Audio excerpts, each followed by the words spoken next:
You don't fix a life by begging it to be nicer to you. You fix a life by fixing the one thing that sits between you and every moment, your mind. Not with affirmations taped to a mirror, not with a new app, not with a weekend of motivation that evaporates by Tuesday. With work, with clarity, with a standard that doesn't bend when it gets uncomfortable. These are 8 brutal, stoic rules to fix yourself. If you want a softer message, then go buy a candle. If you want the change that stays when the mood goes away, lean in and don't blink. If you're serious, make a mark you can't ignore. Tell yourself out loud right now, I'm done negotiating with my weakness. Put it in the comments when this becomes true in your life. I fixed my mind. I fixed my life. Don't perform it for anyone. Do it for the only person who has to live with your choices. That person is you. And if by the end this helped you shift something real, you know what to do to keep this work moving.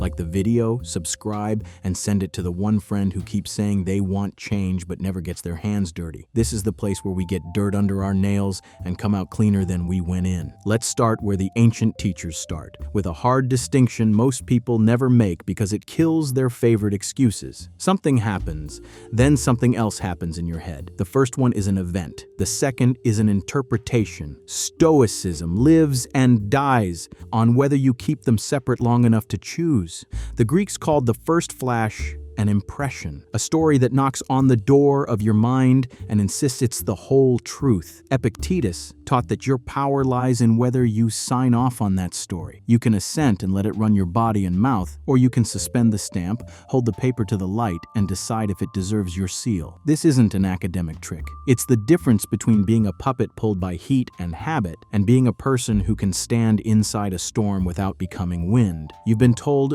don't be reactive 1,000 times. Here's the operational detail. Reactivity is what happens when impressions get automatic approval. Strength is what happens when you slow the stamp. This is not a polite pause. This is an interrogation. You look at a thought the way a judge looks at a shaky witness. You say, I was disrespected. Prove it. You say, I can't do this. Show the evidence. You say, this is unbearable. Name something I actually can't bear that I haven't borne before. You call every thought onto the stand and you check its papers. Most of them arrived over the border of your attention without a passport. They're smuggled in by mood, fatigue, someone else's anger, an algorithm that feeds on outrage. Your job, the job of anyone who wants to own himself, is to control import and export at the gates of the mind. The ancients called that gate the ruling faculty. It is not your feelings. It is not your timeline.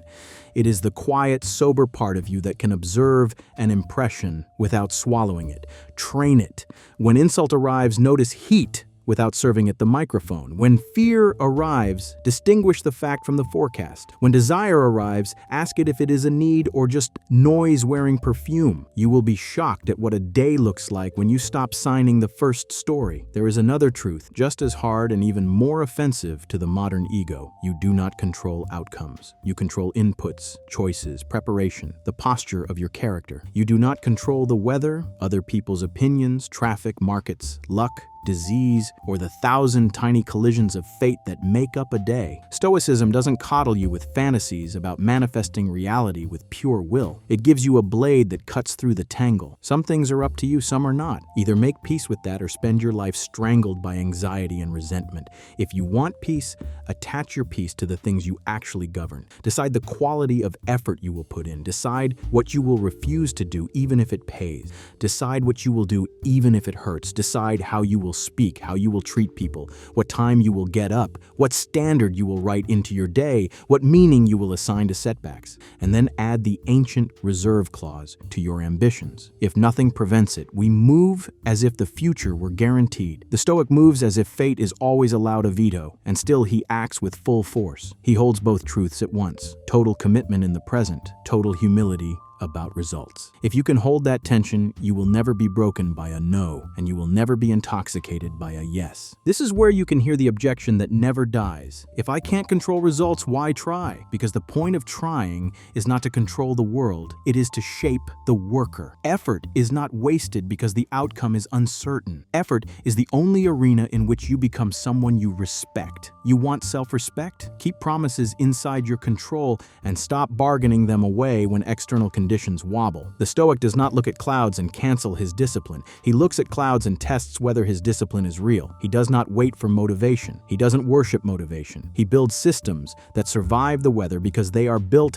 to honor a principle, not a mood. He acts with a reserve clause toward outcomes and with a non-negotiable toward his own conduct. Do that for a month and you won't recognize your posture in the mirror, but there's a hidden leak in your discipline that eats all this alive if you don't fix it. You cannot keep the mind clear if you let your attention be farmed by every company that profits off your outrage and cravings.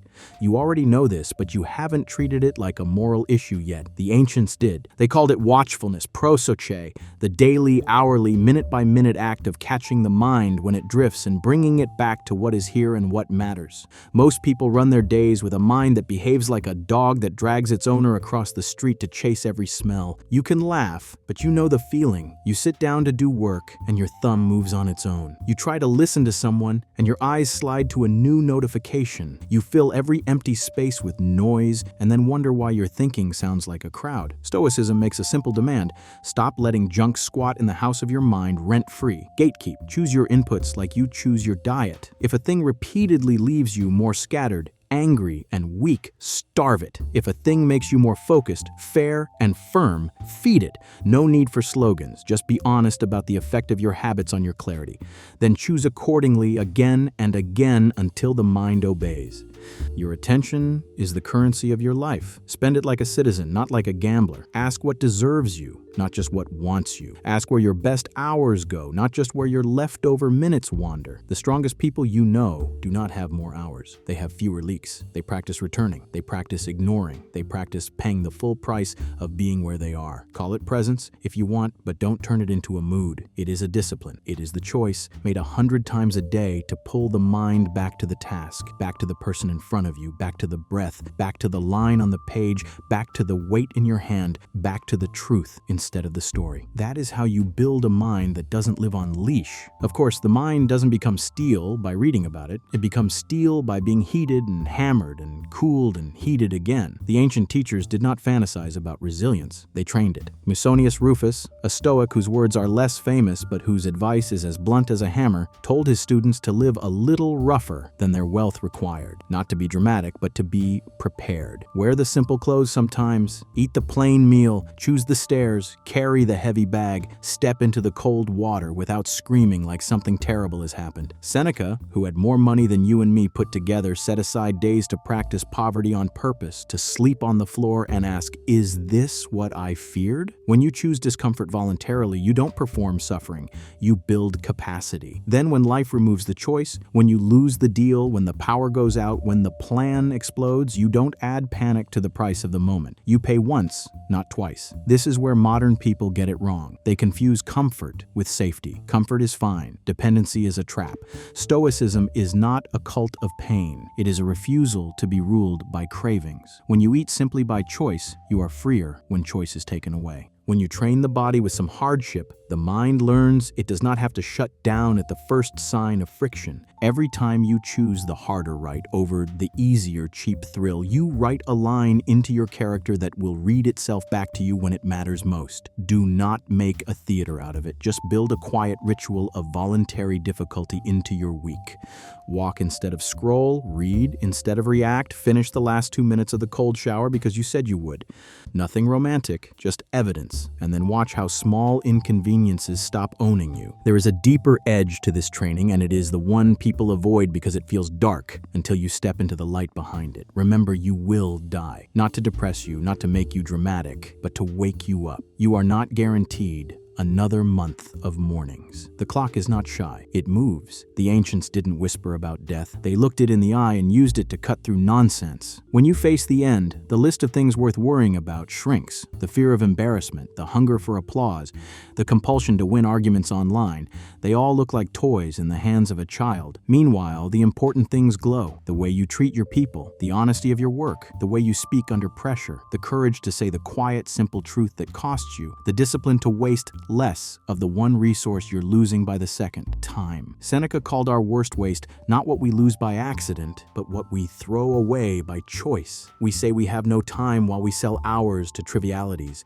We hoard money and squander days. We protect our devices with cases and leave our minds exposed. If you want to live like someone who understands he will die, fix your calendar. Not by filling it with noise in the name of productivity, by pointing it toward what you are actually willing to regret not having done. Put it on the page, then walk it, and add the reserve clause to your plans too. If nothing prevents it, death kills sloppiness. It makes you generous faster and cleaner. It makes you harder to bait. It makes you bold where you used to be polite to your own cowardice. Remembering death is not morbid. It is the most life-respecting move you can make. It frees you from worshiping things that you cannot take with you and locks you onto the virtues you can take into any room, any day, even the last one: wisdom, courage, justice, temperance. That list includes justice for a reason. Stoicism isn't just a way to feel okay while the world burns. It is a way to be a decent citizen in a world that often rewards the opposite. The ancients talked about a cosmopolis, a common city of rational beings. You do not live alone. You live entangled in a web of people you will never meet. Your choices ripple. Your temper infects. Your discipline calms. Your honesty teaches. Your cowardice gives permission to someone else's collapse. Stoicism doesn't turn you into a monk who can ignore the neighbor because you're busy meditating on the eternal. It demands you play your position well. If you lead, lead without vanity. If you follow, follow without servility. If you hire, be fair. If you are hired, be excellent. If you are wrong, admit it without bargaining. If you are right, don't gloat. If someone fails, help them stand. If someone succeeds, don't invent reasons to resent them. Justice is not a mood. It is the daily habit of giving what is due. This part is ugly to modern ears because we're trained to think in terms of brand and audience and reputation. The Stoic thinks in terms of character. Reputation is an external, useful when it follows virtue, dangerous when it leads. You cannot be free if your peace depends on other people saying nice things. You cannot be strong if your ethics change when the room changes. Choose the right thing even when it costs you status, followers, applause, money. Choose it when you could get away with the wrong thing because no one is looking. Choose it because you don't want to look at yourself at midnight and see a liar staring back. The ancient teachers were ruthless about this. They did not say, do what feels authentic. They said, do what is right. Authenticity without virtue is just self-indulgence with a pretty label. If you want respect, make it possible to respect yourself first. Others can choose what they want. You can choose to deserve what you want. Another trap breaks people. Anger, not righteous clarity, but the cheap, hot kind that makes you stupid and then leaves you to clean up the mess. Seneca wrote whole pages about it because he watched anger turn capable men into embarrassments. You know this cycle. A trigger pops, you fire, you scorch the room, and then you spend days apologizing or doubling down, which is worse. Stoicism doesn't tell you to be a rock. It tells you to govern your responses like a leader who understands what they cost. Anger makes you pay twice. Once in the damage it does, once in the time you spend repairing it. Catch it at the first spark. Delay your tongue. Lower your tone. Take the walk. Write the email you will not send. Ask yourself what standard you want to be held to when you're the one who fails. Imagine how absurd your outrage would look from above, from the ceiling, from the city, from a planet away. That widening is not avoidance, it is perspective. When you have it, the insult shrinks, the slight loses its power, and you get to keep your dignity. Dignity is not stiffness, it is generosity under control. The Stoic refuses to be baited, not because he is dead inside, but because he has chosen to be useful. Anger promises power and delivers embarrassment. Patience looks weak and leaves you with room to move. If someone attacks you, protect what is yours to protect, your integrity, your responsibilities, and let everything else wash. You need no dramatic forgiveness ceremony. Just don't join their ugliness. A clean withdrawal is often braver than a noisy revenge. When you do speak, use words that could stand being read back in a room full of people you respect. When you do act, make your action fit the size of the problem rather than the size of your ego. And if you fail at this, which you will, do the Stoic thing. Own it, repair what you can, learn the pattern, pattern and be harder to trigger tomorrow. That is what progress actually looks like. Less chaos, more control, fewer excuses. Now we come to the most basic, most insulting law of all, the one that separates adults from children in matters of the mind. Stop expecting easy. You want a simple exercise? Well, put your phone down and do what you said you would do when you were thinking clearly. That is 90% of self-mastery. Most people don't need new information. They need the courage to honor what they already know. The ancients didn't invent magic to handle this. They built small, repeatable practices that anchored the day. Morning, remind yourself of what you control and what you don't, of who you want to be and what the world will probably throw at you. Midday, check whether you are actually doing what you said. Night, audit your actions like a judge who likes you but won't lie for you. That little loop will change your life faster than 100 mind hacks because it forces you to return to yourself, to close the gap between your standards and your conduct. Journaling is not a trend. It is one of the oldest weapons in this war. Not because paper is sacred, but because writing makes the fog real enough to cut. Put your failings on the page without drama. Where did you flinch? Where did you posture? Where did you drift? Where did you hide? Put your wins there too. Where did you hold the line? Where did you choose the clean pain over the dirty easy? Where did you keep a promise when no one knew? If you don't want to write, speak it into your recorder and listen back. The point is feedback. The point is data. The point is a daily courtroom where your ruling faculty reviews the case and issues a sentence. Do better here, keep going there. Cut this habit before it makes you soft. This is not self-loathing. This is self-respect in action. When you do this, you stop needing to fantasize about a future you because you have evidence that the current you is in control. People love to mock philosophy as if it were a luxury for people who don't have bills. The joke is on them. Philosophy, the kind the Stoics practiced, is a form of training, the gym for your judgments, the track for your intentions. If you want to be unbreakable, you don't have to scream about it. You have to get boring in the ways that count. Boring like I don't miss. Boring like I keep my word. Boring like I'm not the most talented, but I'm the most consistent. The market pays noise for a while. Life pays consistency forever.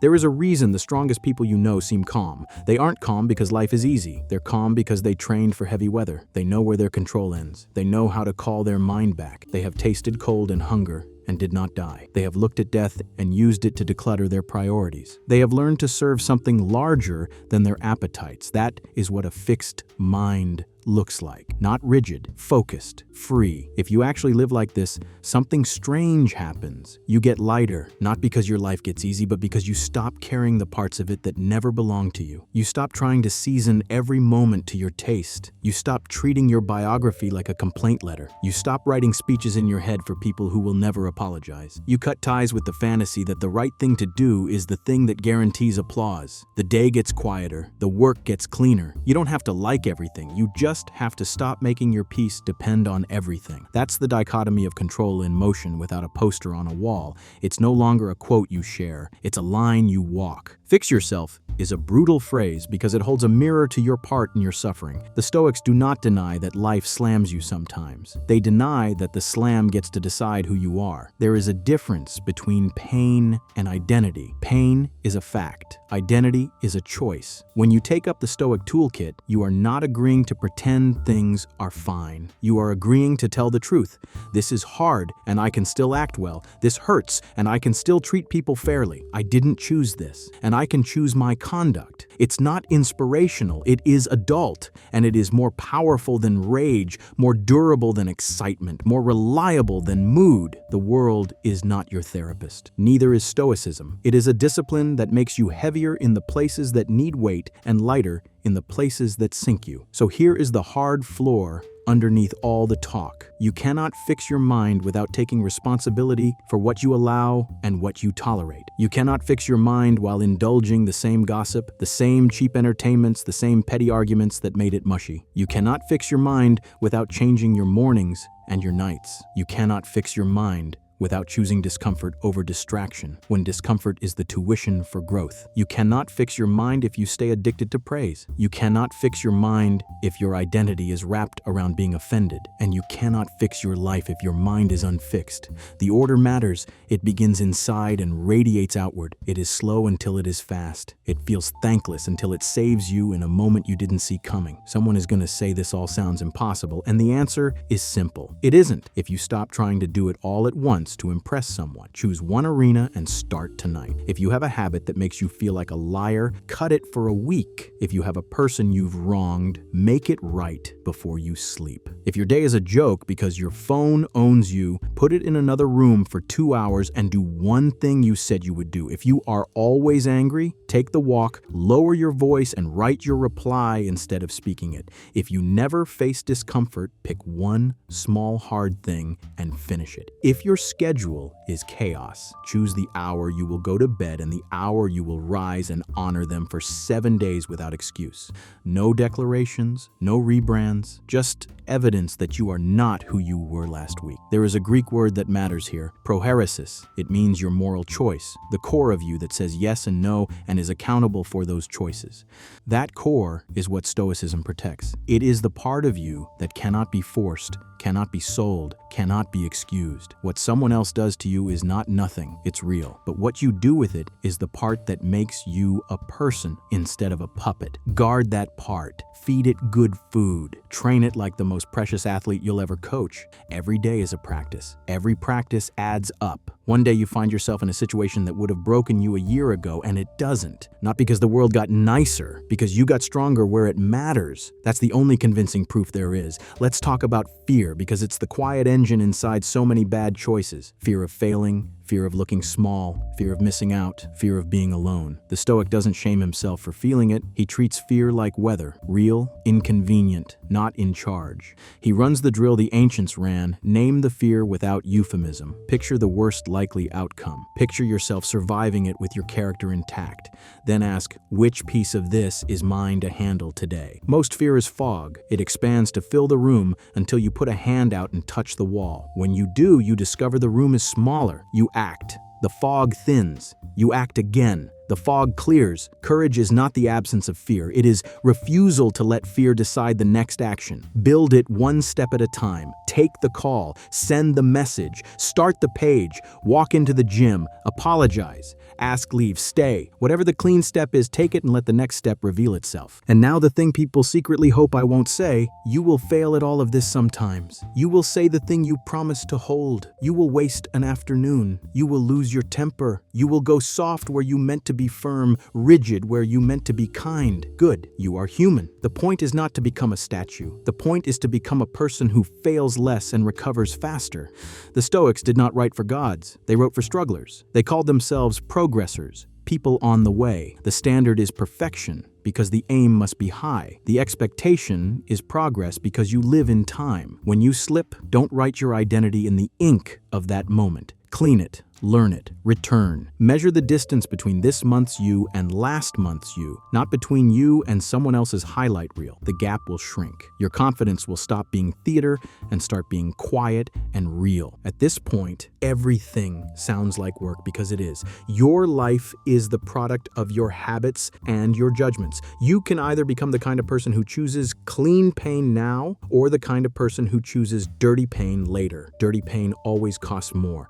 Stoicism is ruthless about this, because reality is ruthless. You can ignore these rules. You can build your identity out of fragile comforts and public praise. You can collect little rewards and feel big for a minute. But when the weather turns, you will know exactly what you traded. Or you can do it the hard way, which is the simple way. Fix your mind. Fix your life. Not because you deserve a perfect run, but because you want to be the kind of person who can run in any weather. If you've made it this far, you're not here for entertainment. You're here to test yourself. So test yourself. Pick one sentence from this and build a week around it. See what happens to your posture, to your sleep, to your temper, to your purpose. And then tell the other people here who are doing the work how it went. Put it in the comments. I fixed my mind. I fixed my life. If you found value, hit the like and subscribe, because that's how this message travels to the people who need it when the algorithm won't hand it to them easily. More importantly, carry it into your next decision. That's the only algorithm that matters. I'll leave you with a picture that has anchored the minds of people tougher than you and me